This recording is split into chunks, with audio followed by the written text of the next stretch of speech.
bombou na net. Se bombou na net, você assiste aqui. E vamos aos vídeos de hoje. É impressionante a ousadia de Ibanez. Ibanez comprou um imóvel financiado em 90%, ou quase isso, pelo Banco de Brasília. Tráfico de influência, com a taxa de juros que foi rebaixada, talvez com a intenção de facilitar que Ibanez comprasse este imóvel de 6 milhões de reais. Foi o mesmo período em que o filho do então presidente da República, hoje inelegível, Flávio Bolsonaro, também comprou uma mansão financiada pelo Banco de Brasília. Ao que tudo indica, houve uma baixa da taxa de juros e neste período, Flávio Bolsonaro compra imóvel financiado pelo Banco de Brasília, Ibanez compra imóvel financiado pelo Banco de Brasília, o que é tráfico de influência. Ibanez acha que Brasília lhe pertence.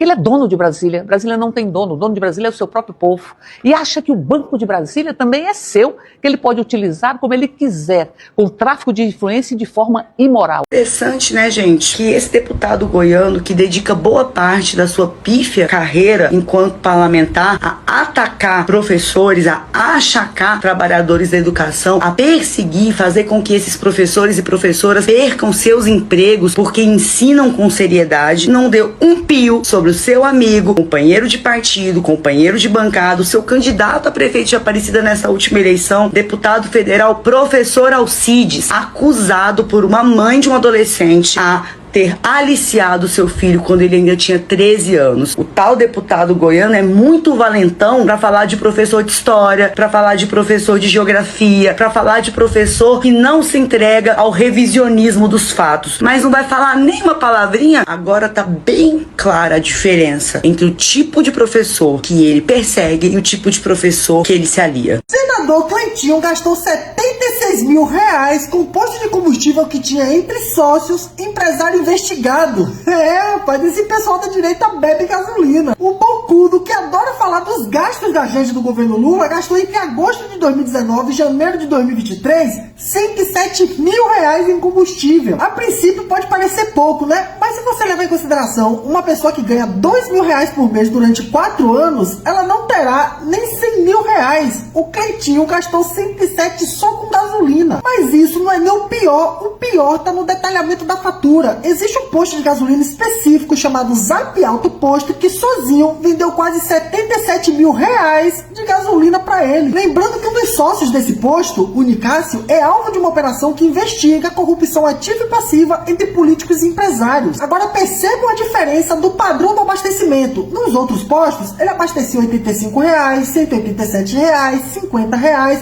Aí quando chega no posto do investigado, gasta quase 3 mil. Vamos lá, outubro de 2019, 50 reais num posto, 20 reais no outro, 2.800 e carqueirada no Zap Autoposto. E continua, tá? Novembro de 2019, 2.200 no mesmo posto, dezembro de 2019, 2.500 no mesmo posto, janeiro de 2020, 3.000 no mesmo posto. E podem reparar, nos outros postos, os valores são mais realistas. Aí quando chega nesse posto específico, parece que ele abastece um tanque de guerra. Isso até me lembra o Bolsonaro, que tinha hábitos parecidos, né? Só que ainda era pior, porque apesar dos valores serem parecidos, na época do Bolsonaro, o salário mínimo não custava nem 500 conto. Notícia do Brasil de Fato, hoje 20 de dezembro de 2024. Olha a matéria que eu trago para você, que é revoltante, de embrulhar o estômago. E já peço para você ficar até o final do vídeo, porque eu contarei detalhes para você saber o que é esse excremento direita no Brasil e por que os pobres continuam elegendo essa gente maligna, satânica, esta seita do mal que faz isso com um ser humano. Uma trabalhadora doméstica foi resgatada em condições análogas à escravidão na residência de Simone Cabral, uma mulher branca, vereadora pela União Brasil há 12 anos na cidade de Além Paraíba, em Minas Gerais. A parlamentar manteve a empregada doméstica negra e com deficiência auditiva trabalhando em sua residência ao longo de 28 anos, sem salário, férias ou 13º. Além de vereadora, Simone Cabral foi secretária de saúde do município mineiro ao longo de 2 anos. Ainda assim, de acordo com o Ministério do Trabalho e do Emprego, a trabalhadora doméstica nunca teve acesso a um tratamento para cuidar da deficiência auditiva. A operação de resgate foi feita em 2 de dezembro pela equipe de fiscalização do Ministério do Trabalho, a Gerência Regional do Trabalho de Juiz de Fora, Minas Gerais, e 2 auditores fiscais de Conselheiro Lafayette, também Minas, além de integrantes do Ministério Público do Trabalho e da Polícia Federal. A mulher resgatada trabalhava como empregada doméstica para a família de Simone Cabral desde 1996 em uma casa na região central de Além Paraíba. Não tinha um quarto para dormir e seus pertences eram poucos: roupas, produtos de higiene, um cobertor e um espelho. Nos últimos 3 meses, acumulou as tarefas domésticas com os cuidados de saúde de um de seus patrões. E a trabalhadora era forçada a dormir no mesmo quarto que o empregador. E em maio deste ano foi registrada como cuidadora de idosos. Ela já havia sido registrada em 2009, mas jamais foi remunerada. Em 2015 foi falsamente demitida logo depois que o Lula implantou os direitos das empregadas domésticas. Na época de Satã, 2022 e 2023, essa ratazana escravocrata ainda entregou medalha Zumbi dos Palmares a pessoas homenageadas pela luta e combate ao racismo. Eu gostaria muito de saber se os eleitores desta ratazana de esgoto não sentem um pingo de vergonha lendo e vendo uma notícia como essas, que uma cidade de Minas Gerais, Além Paraíba, já elege há 12 anos. Por favor, curta, comenta, compartilhe essa notícia.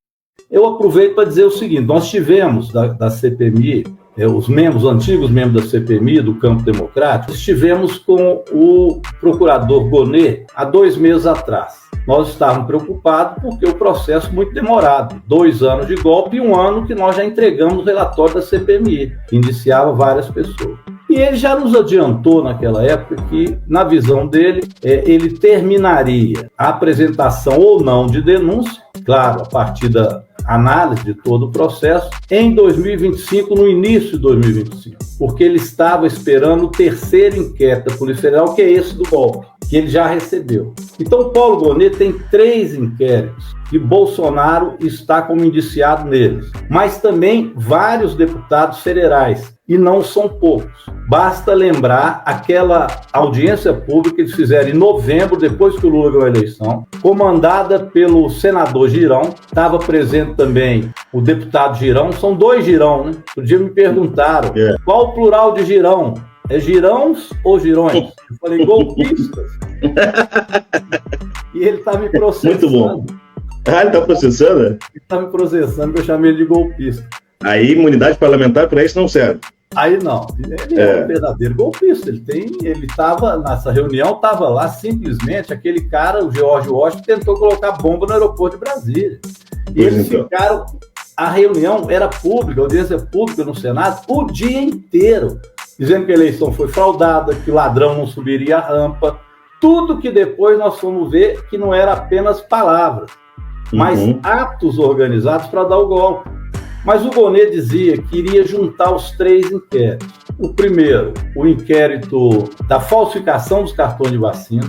O segundo, o roubo de joias, que as joias foram para os Estados Unidos. E o terceiro, o inquérito do golpe, agora acrescentada tentativa e planejamento de assassinato do presidente da República, o vice-presidente da República e o presidente do Tribunal Superior Eleitoral. Olha a gravidade. O que vem aí é uma bomba muito pesada contra ele. No cálculo que nós fizemos da CPMI, daria ao Bolsonaro 29 anos de prisão. Até a direita tem que falar alguma coisa, porque até agora o que o Lira falou desse processo?